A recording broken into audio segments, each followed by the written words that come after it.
Drona PSC കോച്ചിങ്ങിലേക്ക് സ്വാഗതം. PSC പരീക്ഷകൾക്ക് തയ്യാറാകുന്നവർക്ക് വേണ്ടിയുള്ള PSCയുടെ മുൻകാല ചോദ്യങ്ങൾ, പ്രതീക്ഷിത ചോദ്യങ്ങൾ എന്നിവ അടങ്ങിയ വീഡിയോയാണിത്.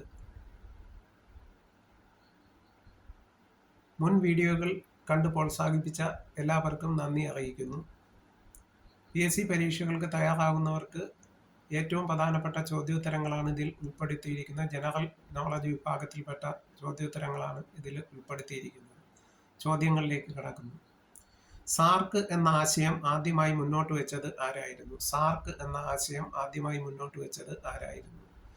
മുൻ ബംഗ്ലാദേശ് പ്രസിഡന്റായിരുന്ന സിയാവുൾ റഹ്മാൻ ആയിരുന്നു. ഇന്റർപോൾ സ്ഥാപിതമായത് എന്ന് 1923 ആണ് ഇന്റർപോൾ സ്ഥാപിതമായത്. റെഡ് ക്രോസിന്റെ ആസ്ഥാനം എവിടെയാണ്? റെഡ് ക്രോസിന്റെ ആസ്ഥാനം ജനീവയിൽ ആണ്. റെഡ് ക്രോസ് സ്ഥാപിതമായത് എന്ന് ആണ് 1863 ആണ്. തയ്യാറായിരിക്കുക എന്നത് ഏത് സംഘടനയുടെ മുദ്രാവാക്യമാണ്? തയ്യാറായിരിക്കുക എന്നത് ഏത് സംഘടനയുടെ മുദ്രാവാക്യമാണ്? Scouts and guides.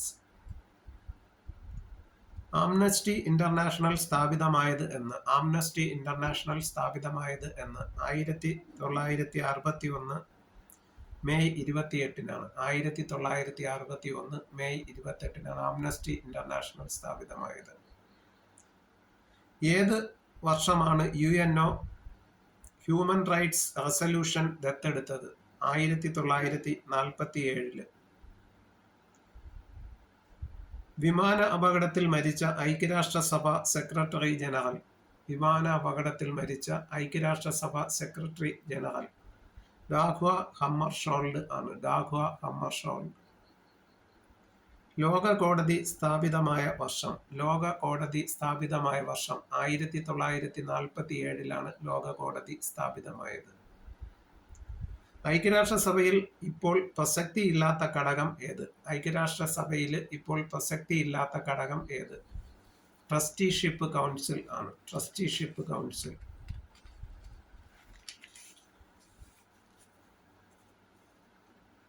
ലോകാരോഗ്യ സംഘടനയിൽ പ്രസിഡന്റ് ആയിരുന്ന ഏക ഭാരതീയ വനിത. ലോകാരോഗ്യ സംഘടനയിൽ പ്രസിഡന്റ് ആയിരുന്ന ഏക ഭാരതീയ വനിത രാജകുമാരി അമൃത കൗർ ആണ്. രാജകുമാരി അമൃത കൗർ. 1995 സുവർണ ജൂബിലി ആഘോഷിച്ച രാജ്യാന്തര സംഘടന ഏത്? 1995 സുവർണ ജൂബിലി ആഘോഷിച്ച രാജ്യാന്തര സംഘടന ഏതായിരുന്നു? UN.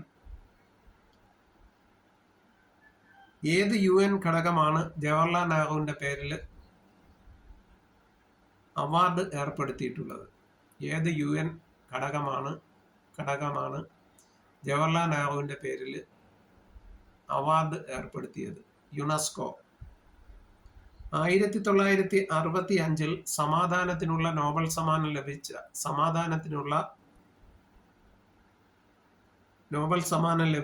UN ഏജൻസി ഏത്? സമാധാനത്തിനുള്ള നോബൽ സമ്മാനം ലഭിച്ച UN agency World Health Organization WHO. International Institute of Labour സ്റ്റഡീസിന്റെ ആസ്ഥാനം. ഇന്റർനാഷണൽ ഇൻസ്റ്റിറ്റ്യൂട്ട് ഓഫ് ലേബർ സ്റ്റഡീസിന്റെ ആസ്ഥാനം എവിടെയാണ്? വിയന്നയിൽ ആണ്. ഏത് ഐക്യരാഷ്ട്രസഭ സെക്രട്ടറി ജനറലിനാണ് മരണാനന്തരം നോബൽ സമ്മാനം ലഭിച്ചത്? ഡാഗ്വ ഹമ്മർഷോൾഡ്. അന്തർദേശീയ ശിശുവർഷം എന്നായിരുന്നു? അന്തർദേശീയ ശിശുവർഷം 1979 ആയിരുന്നു. അന്തർദേശീയ ജനസംഖ്യാ വർഷം എന്നായിരുന്നു? അന്തർദേശീയ ജനസംഖ്യാ വർഷം എന്നായിരുന്നു? 1974 ആയിരുന്നു. ലോകത്തിലെ ഏറ്റവും വലിയ നദീദ്വീപ് ഏത്? ലോകത്തിലെ ഏറ്റവും വലിയ നദീദ്വീപ് ഏത്? മജുലി. ആസാമിലെ മജുലി. ലോകത്തിലെ ഏറ്റവും പഴക്കമുള്ള സസ്യം. ലോകത്തിലെ ഏറ്റവും പഴക്കമുള്ള സസ്യം റോസ. ലോകത്തിലെ ഏറ്റവും വലിപ്പമുള്ള ഡാം ഏത്? Grand B USA. Grand B USA. ഏറ്റവും വലിയ ശ്മശാനം ഏതാണ്? ലെനിൻഗ്രാഡ്. റഷ്യയിലെ ലെനിൻഗ്രാഡ്. ലോകത്തിലെ ഏറ്റവും വലിപ്പമുള്ള കുംഭഗോപുരം. ലോകത്തിലെ ഏറ്റവും വലിപ്പമുള്ള കുംഭഗോപുരം ഗോൾ ഗുംബസ് ആണ്. ഗോൾ ഗുംബസ്. കവികളുടെ കവി എന്നറിയപ്പെടുന്നത് ആരാണ്? കവികളുടെ കവി എന്നറിയപ്പെടുന്നത് എഡ്മണ്ട് സ്പെൻസർ ആണ്. Edmund Spenser. കന്യകയായ രാജ്ഞി എന്നറിയപ്പെടുന്നത്, കന്യകയായ രാജ്ഞി എന്ന് അറിയപ്പെടുന്നത് ആരാണ്? ക്യൂൻ എലിസബത്ത് ആണ്. Queen Elizabeth. ശൂന്യാകാശത്തിലെ കൊളംബസ് എന്നറിയപ്പെടുന്നത് ആര്? ശൂന്യാകാശത്തിലെ കൊളംബസ് എന്നറിയപ്പെടുന്നത് നീൽ ആംസ്ട്രോങ് ആണ്. Neil Armstrong. മോട്ടോർ കാറിന്റെ പിതാവ് എന്നറിയപ്പെടുന്നത്, മോട്ടോർ കാറിന്റെ പിതാവ് എന്നറിയപ്പെടുന്നത് ഹെൻറി ഫോർഡ് ആണ്. Henry Ford. ആധുനിക കവിതയുടെ പിതാവ് ജെഫ്രി ചൗസർ ആണ്. ജെഫ്രി ചൗസർ ആണ് ആധുനിക കവിതയുടെ പിതാവ് എന്നറിയപ്പെടുന്നത്. കറുത്ത വിപ്ലവം എന്തുമായി ബന്ധപ്പെട്ടിരിക്കുന്നു? കറുത്ത വിപ്ലവം എന്തുമായി ബന്ധപ്പെട്ടിരിക്കുന്നു? പെട്രോളിയം ഉൽപാദനവുമായി ബന്ധപ്പെട്ടിരിക്കുന്നു.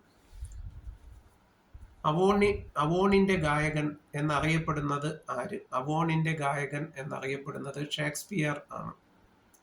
ഇന്ത്യയിലെ ഏറ്റവും വലിയ ദ്വീപ് ഏതാണ്? മിഡിൽ ആൻഡമാൻ ആണ് ഇന്ത്യയിലെ ഏറ്റവും വലിയ ദ്വീപ്.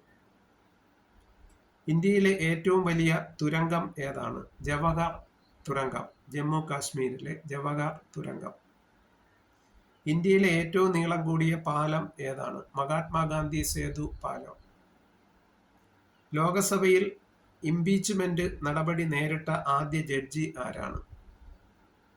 ലോകസഭയിൽ ഇംപീച്ച്മെന്റ് നടപടി നേരിട്ട ആദ്യ ജഡ്ജി ആരാണ്? ജസ്റ്റിസ് രാമസ്വാമി ആണ്. ഇന്ത്യയിലെ ആദ്യത്തെ ടെലിഗ്രാഫ് ലൈൻ ഏത്? ഇന്ത്യയിലെ ആദ്യത്തെ ടെലിഗ്രാഫ് ലൈൻ ഏത്?